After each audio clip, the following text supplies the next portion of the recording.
Hello, I'm going to show you how to create a contact sheet in Photoshop.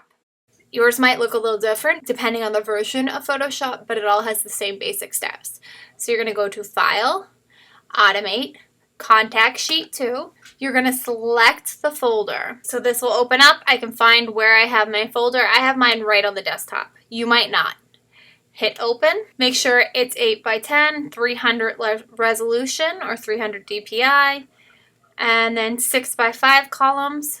Then you don't really need to play with the font or anything. Hit OK, and Photoshop will do the rest for you. So it's going to start opening all the files that I want and putting them right onto my contact sheet. Once it's done, we'll just save it. Okay, so now it's done, and I'm going to save the file. So hit File, Save. I'm going to save it somewhere where I know where it's easily accessible. So I'm going to put it on my desktop.